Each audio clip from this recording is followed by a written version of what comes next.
नमस्कार। यो हो समाचारमा स्वागत छ। म शारदा थापा। म दिपेश घिमिरे। सुरु गरौँ अहिलेसम्मका प्रमुख समाचारबाट।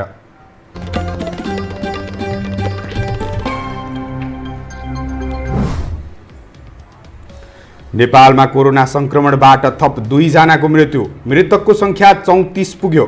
आज थपिए 232 जना संक्रमित।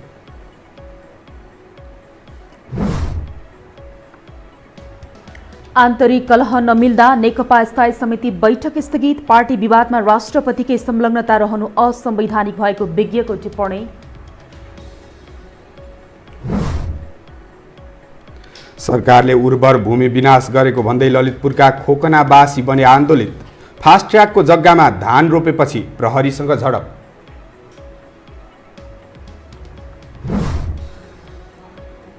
व्यापार नहुँदा साना व्यवसायी पलायन हुने चिन्ता बढ्यो। सरकारले सहुलियत उपलब्ध नगराए आन्दोलनमा उत्रने चेतावनी।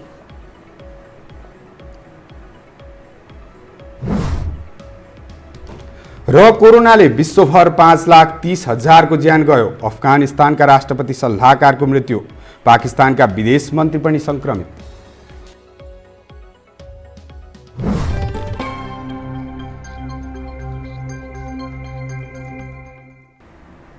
अब समाचार विस्तारमा। प्रधानमन्त्री केपी शर्मा ओलीले छलफलका लागि मन्त्रीहरूलाई बालुवाटार बोलाउनु भएको छ। पार्टीभित्र आन्तरिक विवाद चलिरहेका बेला प्रधानमन्त्री ओलीले मन्त्रीहरूलाई अहिले केही बेरमा छलफलका लागि बोलाउनु भएको हो। छलफलमा राज्य मन्त्रीहरूलाई समेत बोलाइएको छ। आफ्नै पार्टी नेकपाका नेताहरूले राजीनामा मागिरहेको र पार्टी बैठक समेत स्थगित भइरहेको बेला मन्त्रीहरूलाई बोलाइएको हो। मन्त्रीसँगको छलफलमा बस्नु अघि प्रधानमन्त्री ओली राष्ट्रपति निवास पुग्नु भएको छ।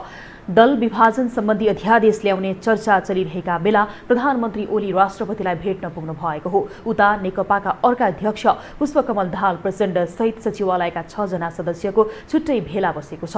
आज बिहान ओलीसँग भेट्ने योजना रद्द गरेपछि दाहाल सहित सचिवालयका 6 जना साँझ उनकै निवास खुमलटारमा भेला भएका हुन्।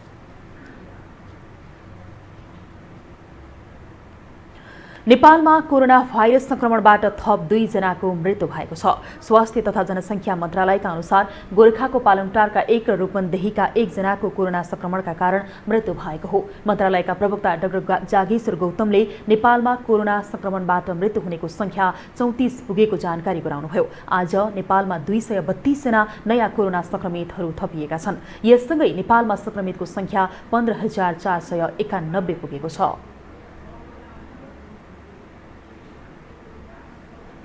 जम्मा 15,491 जना हुनुहुन्छ र डिस्चार्ज हुनेहरूको सङ्ख्या मैले भनिसकेँ 6,415 र आइसोलेसनमा रहनुभएका 9,042 हुनुहुन्छ। पछिल्लो 24 घण्टामा पीसीआर विधिबाट 4,050 जनाको कोरोना परीक्षण भएको छ। सार्क राष्ट्रमध्ये कोरोना परीक्षण दरमा भारत, श्रीलङ्का, पाकिस्तान भन्दा नेपाल अगाडि रहेको प्रवक्ता डाक्टर गौतमले बताउनुभयो।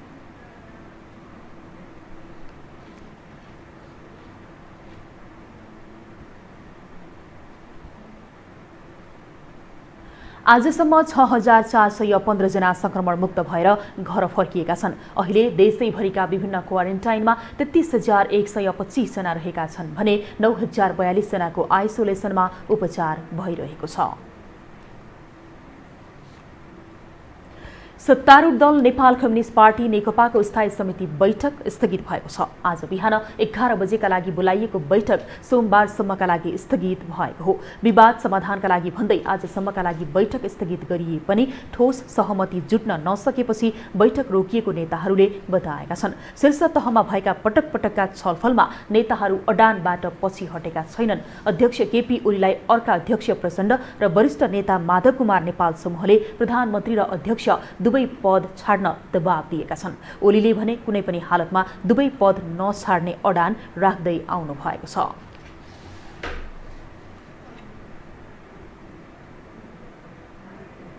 अब बाँकी समाचार। सत्तारूढ नेपाल कम्युनिस्ट पार्टी नेकपा भित्रको आन्तरिक कलहका कारण शनिबारका लागि बोलाइएको स्थायी कमिटी बैठक नै स्थगित भयो। नेताहरू आन्तरिक विवाद र असहमतिमै देखिएपछि बैठक 2 दिनका लागि स्थगित भएको कतिपयको बुझाइ छ। एक रिपोर्ट। सबैभन्दा ठूलो दलको हैसियतमा रहेको नेपाल कम्युनिस्ट पार्टी नेकपा यति बेला आन्तरिक घर झगडामै व्यस्त छ। सरकारको नेतृत्व गरिरहेको नेकपाले कोरोना महामारी, सीमा विवाद, एमसीसी लगायतका थुप्रै विषयमा प्रभावकारी काम र भूमिका देखाउन त सकेन नै पार्टीभित्रको विवाद झनै थलिएको छ। आन्तरिक सहमति र विवादलाई हल गरेर अघि बढ्नुको सट्टा पार्टी नेतृत्व सत्ता संघर्षको भिडमा रुमलिएको भन्दै सुध्रिएर अघि बढ्न नेताहरूले नेतृत्वलाई सुझाएका छन्। पार्टी एकताको हस्ताक्षरकर्ता भनेको दुईटा अध्यक्ष हो। यो चाहिँ दुईटा अध्यक्षको बीचमा दूरी चाहिँ धेरै लामो दूरी हुनु हुँदैन। उहाँहरू चाहिँ एकदम नजिक हुनुपर्छ, आपसमा छलफल गर्नुपर्छ र दुवै अध्यक्षले शङ्का र चाहिँ अविश्वासको अवस्थाबाट माथि उठ्नुपर्छ। दुईजनाको बिचमा भएका सहमतिहरू पार्टीमालाई चाहिँ तपाईँको चाहिँ केन्द्रीय कमिटी, स्थायी कमिटीसँग बसेर गरिएका सहमति पनि होइनन्। दुईजनाका बिचमा जे सहमति भएको छ इमान्दारीपूर्वक दुईजनाहरूले नि त्यसलाई कार्यान्वयनमा लानुपर्छ भन्ने मात्र हो। तर नेकपाको 3 पक्षीय असहमति र विवाद भने यति बेला चरम उत्कर्षमा पुगेको विज्ञहरूले बताउँदै आएका छन्। अध्यक्ष एवं प्रधानमन्त्री समेत रहेका केपी शर्मा ओलीले सभामुखलाई समेत जानकारी नगराई संसदको चालु बैठकको अधिवेशन अन्त्यको घोषणा गरे। अध्यक्ष ओलीले यसरी पार्टीमा एकलौटी ढङ्गले सामूहिक निर्णय गर्ने र छलफल पनि नगरेपछि नेताहरूमा असन्तुष्टि बढेको छ। पार्टीका शीर्षस्थ नेताहरूको बढ्दो आन्तरिक कलहको असर पार्टी सरकारलाई मात्रै नभएर देशलाई समेत पर्ने विज्ञहरूको बुझाइ छ। दुईजना अध्यक्षको कुराकानी पनि चलिरहेछ अहिले र यो बीचमा चाहिँ उहाँहरूले के गर्न सक्नुहुन्छ भने त्यो सहमतिमा पुगौँ। त्यो सहमतिमा अर्को नेता पुग्नुहुन्छ। ओलीले चाहिँ त्यो हस्तान्तरण गर्नको लागि त्यति गाह्रो छैन। ओलीले यो कुरा भन्नुभयो भने दोस्रो पुस्ताका सबै प्रचण्ड पक्षधर हुन् अथवा माधव नेपाल पक्षधर हुन् अथवा वामदेव गौतमका पक्षधर हुन्, सबै चाहिँ एक ठाउँमा आउँछन् उनीहरू त, किनभने त्यो बेटर अप्सन हो। शीर्षस्थ नेतृत्वले विवादलाई प्रश्रय दिएर पार्टीलाई विखण्डनतर्फ लान खोजेको भन्दै तत्काल सहमतिमा आउन नेता कार्यकर्ताले दबाब दिइरहेका छन्। तर प्रधानमन्त्री केपी शर्मा ओली दुवै पद नछाड्ने अडानमा छन् भने दाहाल नेपाल समूह ओलीले एउटा पद छाड्नुपर्ने अडानमा देखिएका छन्। यो टेलिभिजनका लागि कान्ति न्यौपानेको रिपोर्ट। सत्तारूढ नेपाल कम्युनिस्ट पार्टी नेकपाको बढ्दो विवादमा राष्ट्रपति विद्यादेवी भण्डारीको संलग्नता रहनु संवैधानिक मर्यादा विपरीत भएको विज्ञहरूले बताएका छन्।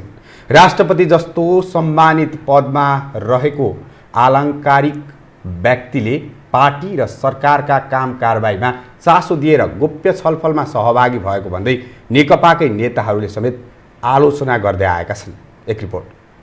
पछिल्लो समय कार्पेट प्रकरण, हेलिकप्टर प्रकरण लगायतका विषयमा आलोचित हुँदै आएकी राष्ट्रपति विद्यादेवी भण्डारी पार्टीका बैठक र गुटगत भेलामा पनि सक्रिय देखिएको भन्दै आलोचना सुरु भएको छ। संविधानले नै राजनैतिक प्रशासनिक सक्रियतालाई बन्देज लगाएको अवस्थामा राष्ट्रपतिले आन्तरिक छलखेल सुरु गर्नु गलत भएको विज्ञहरू बताउँछन्। राष्ट्रपतिलाई जुन किसिमले उहाँहरूले पार्टीको एक्टिभिटिजमा, पार्टीको म्यानेजमेन्टमा, पार्टीको इन्टरनल कन्फ्लिक्ट म्यानेजमेन्टमा राष्ट्रपतिजीलाई जुन किसिमको भूमिका दिइराख्नु भएको छ या राष्ट्रपतिजीले लिइराख्नु भएको छ, यो दुईटै चाहिँ लोकतन्त्रको लागि राम्रो विषय होइन।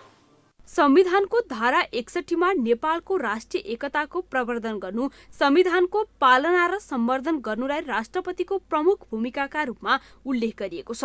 तर साझा भूमिकामा हुनुपर्ने राष्ट्रपतिले नेकपाका नेताहरूसँग छलफल र गोप्य भेटघाटलाई बढाएकी मात्र छैनन्, गत हप्ता मात्रै नेताहरूका लागि रात्रि भोजको आयोजना समेत गरेकी छिन्। नेकपाको एकता प्रकरण सुरु भएदेखि राजनीतिक चलखेलको आरोप सहँदै आएकी राष्ट्रपति भण्डारीले नेकपाका अध्यक्ष केपी ओली र पुष्पकमल दाहाललाई शीतल निवासमै पटक पटक भेट गरिसकेकी छन्। घरेलु बनेको राष्ट्रपतिको साडीको कुरामा विरोध गर्छ। कहिले कर्मचारीले किनेर राष्ट्रपति भवनमा कार्यालयमा राखेको कुनै कार्पेटको चर्चा गरेर राष्ट्रपतिको विरोध गर्छ। राजतन्त्र हुँदा विरोध गर्दैनन्। अहिले मेरो सम्बन्धमा पनि भन्छन्, तपाईँहरूले देखिरहनु भएको छ, मैले खुट्टामा जुत्ता लगाएको छु, केहीलाई असाध्यै पिर परेको छ। दलीय प्रभावमा लागेर संवैधानिक मर्यादा र आचरणलाई भुल्दा राष्ट्रपति जस्तो सम्मानित संस्थामा आँच आउन सक्ने कतिपयको बुझाइ छ। पार्टीको कामकार बाहिर सरकारी नियुक्तिमा समेत चासो र चिन्ता गर्दै आएकी राष्ट्रपति भण्डारीले प्रधानमन्त्री ओलीसँगको भेटलाई पनि उत्तिकै बाक्लो बनाएकी छिन्। आलङ्कारिक राष्ट्रपतिले क्षेत्राधिकार बाहिरको काममा चासो दिनुभन्दा आफ्नो पदीय मर्यादालाई ख्याल गरेर भेटघाट र छलफल अघि बढाउनु पर्ने विज्ञहरूको सुझाव छ।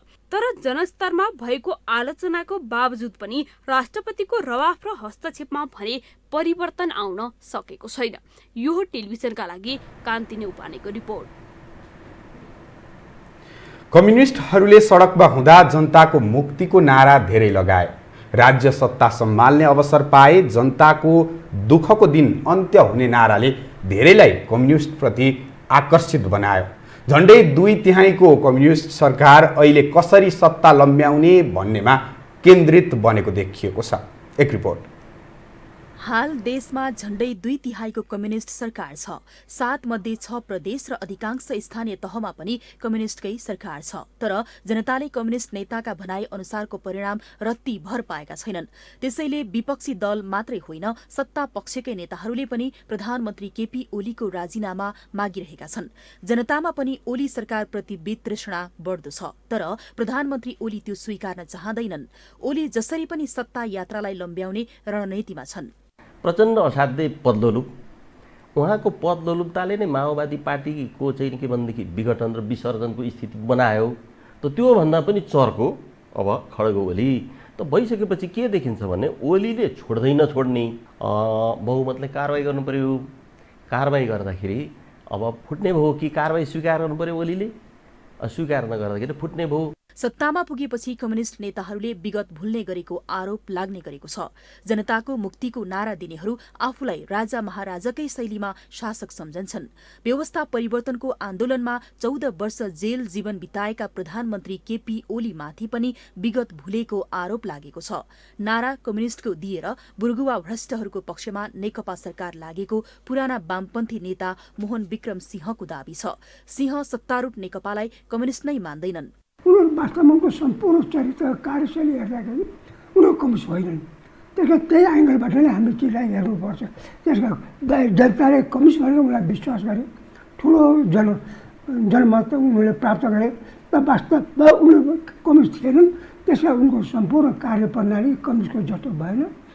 तर ओली पक्षीय नेता यो विषयलाई स्वीकार्न चाहँदैनन्। सरकारको आफ्नै विधि र सीमा हुने भएकोले पार्टीले चाहे अनुसार मात्रै सरकार चल्न नसक्ने उनीहरूको जिकिर छ। अब कैयौँ विषयहरूमा छलफल भएका छन् नि, किन छैनन्? संसदै अब अहिलेलाई बिजनेस छैन, त्यति महत्त्वपूर्ण बिजनेसहरू छैनन् भन्ने कुरामा त खुद प्रमुख प्रतिपक्षी दलको नेतालाई नि उहाँले प्रधानमन्त्रीज्यूले जानकारी गराएको छ। त्यसै गरी पार्टीका अर्का अध्यक्षलाई पनि जानकारी गराएको छ। अब त्यसमा सहमत हुने कि नहुने भन्ने कुरा चाहिँ आफ्नै एङ्गलका कुरा हुन्। बिना जानकारी केही पनि भएको छैन। कम्युनिस्टहरू सत्तामा पुगेपछि भ्रष्टाचारमा लिप्त, जनताबाट विमुख र सिद्धान्तबाट विचलित हुने विश्लेषण नौलो होइन। 62-63 को जनआन्दोलनपछि सत्ताको नेतृत्व कम्युनिस्ट नेताले नै धेरै गरेका छन्। तर सत्ताको स्वादमा सिद्धान्त र जनजीविका भुल्ने विकृति अभ्यासका कारण जनताले वास्तविक परिवर्तनको महसुस गर्न सकेका छैनन्। हामीसँग समाचार अझै बाँकी छन्, अहिलेलाई विश्राम।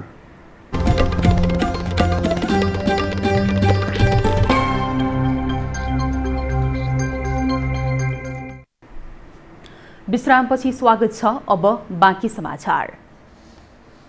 सरकारले विकासका नाममा उर्वर भूमि विनाश गरेको भन्दै ललितपुरका खोकनावासी आन्दोलित बनेका छन्।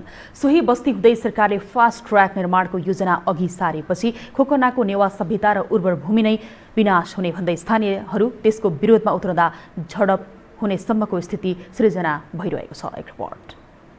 फास्ट ट्र्याकमा पर्ने जग्गामा धान रोप्न थालेपछि ललितपुर खोकनाका स्थानीय र प्रहरी बीच शनिबार झडप्ने भयो। विकासका नाममा उर्वर भूमि विनाश भइरहेको भन्दै विरोध स्वरूप धान रोपिरहेका किसानलाई प्रहरीले अवरोध गरेपछि झडपको स्थिति सिर्जना भएको हो। प्रहरीले स्थानीयलाई धान रोप्न नदिएपछि नाराबाजी सुरु गरेका थिए। फास्ट ट्र्याक चाहिँदैन, किसान मार्न पाइँदैन, भूमाफिया होसियार, सम्पूर्ण किसान एक हौँ भन्ने नारा लगाएर प्रहरीलाई ढुङ्गा मुढा प्रहार गरेपछि झडपको अवस्था आएको हो।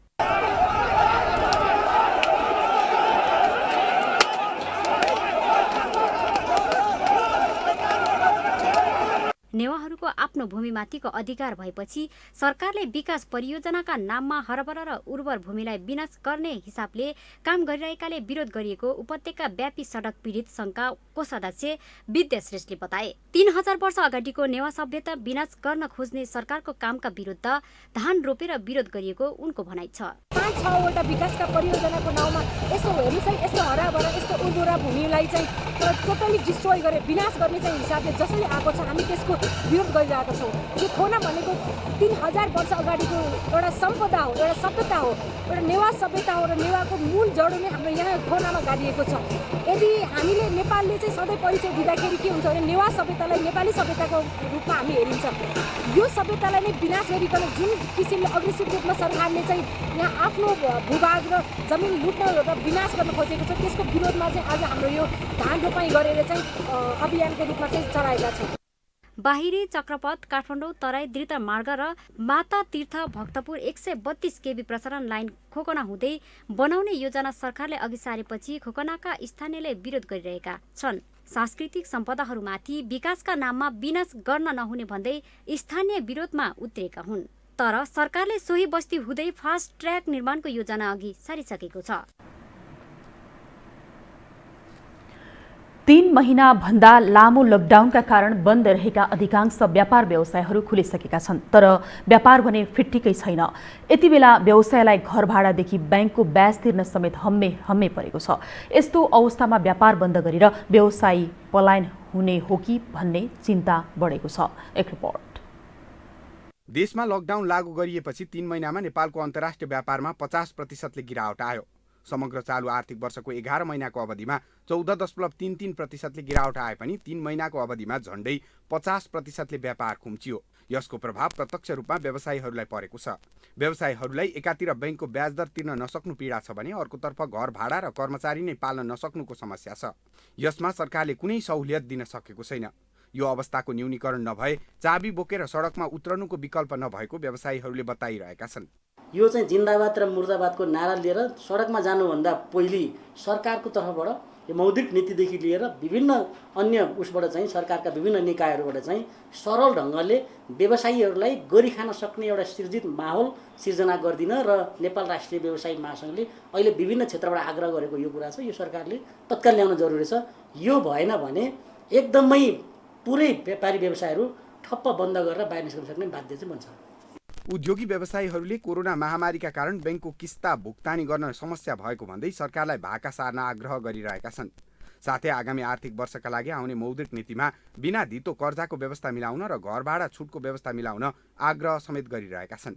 के अरे मौन भएको हुनाले सरकारै मौन भएको हुनाले अब हामीले चाहिँ अहिले के गरेका छौँ भने विभिन्न सङ्घ संस्थाहरू मिलेर एउटा चाहिँ एन्टरप्रेन्योर्स यो अलायन्स वुमेन एन्टरप्रेन्योर्स अलायन्स भनेर हामीले एउटा चाहिँ सरकारलाई चाहिँ अब हामीले दबाब दिनुपर्छ भनेर हामीले चाहिँ एउटा पनि यो ड्राफ्ट पेपर पनि अब गरिसकेका छौँ। कोभिड-19 को महामारीले थला परेको अर्थतन्त्र उकास्न पब्लिक कन्फिडेन्सको खाँचो रहेकाले यसलाई मौद्रिक नीतिमा समेट्न राष्ट्र बैंकलाई चुनौती छ। साथै मौद्रिक नीतिमा बजेटले समेट्न नसकेको विषयलाई प्राथमिकता दिन पनि जरुरी देखिन्छ। नभए व्यवसायी पलायन हुँदैनन् भन्न सकिन्न। अब बाँकी समाचार।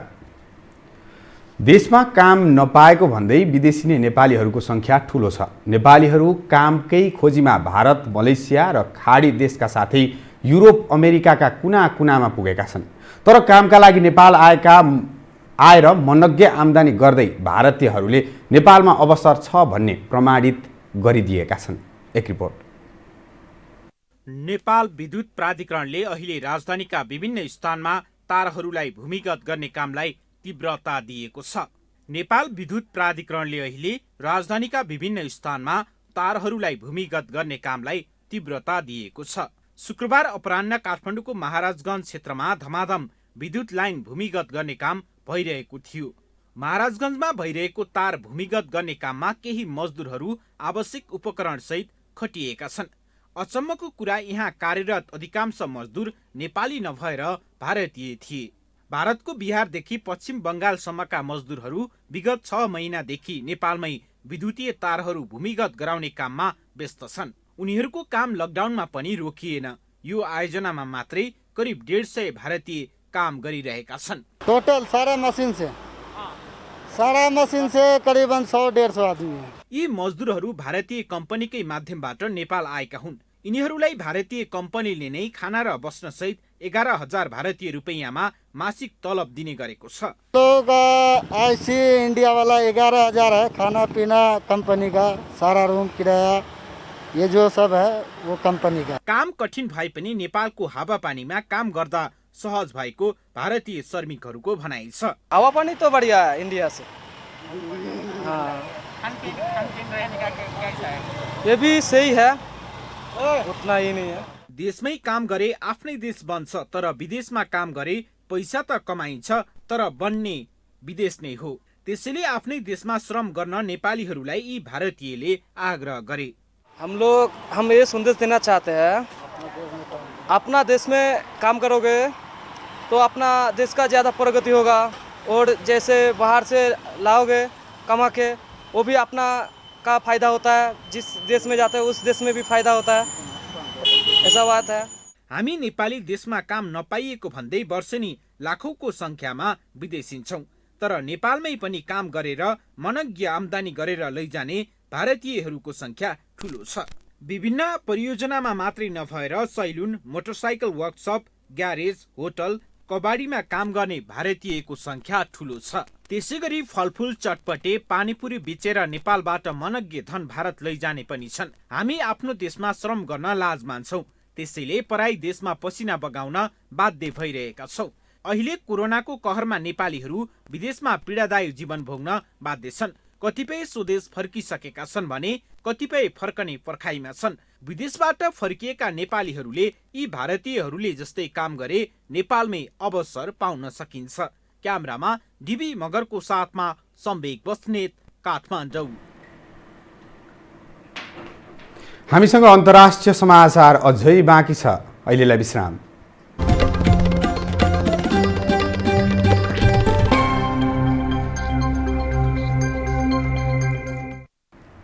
विश्रामपछि स्वागत छ। अब पालो अन्तर्राष्ट्रिय समाचारको।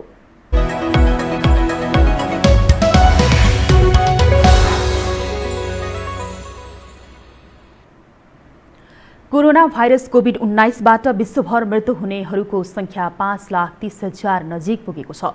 साथै कोरोना भाइरस संक्रमणबाट विश्वभर 1,12,17,000 संक्रमित रहेका छन्। नेपाली समयअनुसार आज अपराह्नसम्म कोरोना भाइरसका कारण बिरामी भएका 63,64,000 भन्दा बढी मानिसहरू निको भएका छन्। त्यसैगरी छिमेकी मुलुक भारतमा कोरोनाका कारण 18,700 जनाको मृत्यु भएको छ भने संक्रमितको संख्या 6,50,000 नागेको छ। त्यसैगरी पाकिस्तानका विदेश मन्त्री शाह मोहम्मद कुरैशी कोरोना संक्रमित भएका छन्। कुरैशी स्वयंले ट्विटरमा आफैले जानकारी दिएका हुन्। उनी घरमै क्वारेन्टाइनमा बसेर उपचार गरिरहेको पनि उनले जानकारी गराएका छन्। त्यस्तै अफगानिस्तानका राष्ट्रपतिका विशेष सल्लाहकार मोहम्मद युसुफ गाजनफारको कोरोना संक्रमणका कारण मृत्यु भएको छ। अफगानिस्तानको राष्ट्रपति कार्यालयद्वारा आज जारी विज्ञप्तिमा कोरोना संक्रमणका कारण उनको मृत्यु भएको उल्लेख गरिएको छ।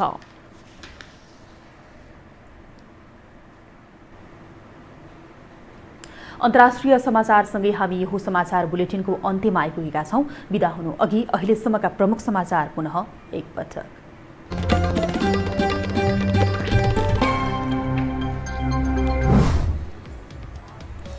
नेपालमा कोरोना संक्रमणबाट थप 2 जनाको मृत्यु, मृतकको संख्या 34 पुग्यो। आज थपिए 232 जना संक्रमित।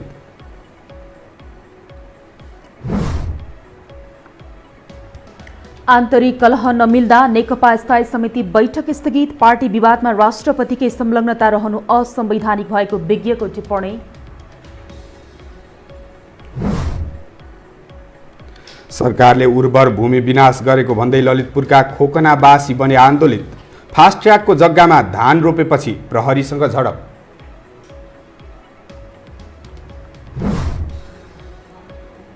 व्यापार नहुँदा साना व्यवसायी पलायन हुने चिन्ता बढ्यो, सरकारले सहुलियत उपलब्ध नगराए आन्दोलनमा उत्रने चेतावनी।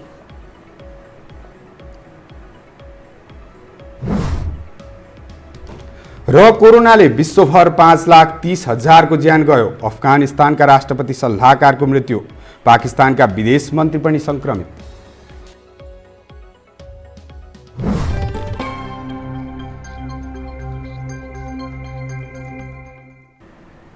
हवस् त यो समाचार अहिलेलाई सकियो। समाचार बुलेटिनका साथै यो टेलिभिजनका सम्पूर्ण कार्यक्रम yoho.com युट्युब र फेसबुकमा पनि पढ्न र हेर्न सक्नुहुनेछ। मोबाइलमा योहो टिभी एप डाउनलोड गरी हामीलाई प्रत्यक्ष हेर्न सक्नुहुनेछ। तथ्यसहितको निष्पक्ष समाचारका लागि योहो टेलिभिजन हेर्दै गर्नुहोला। नमस्कार।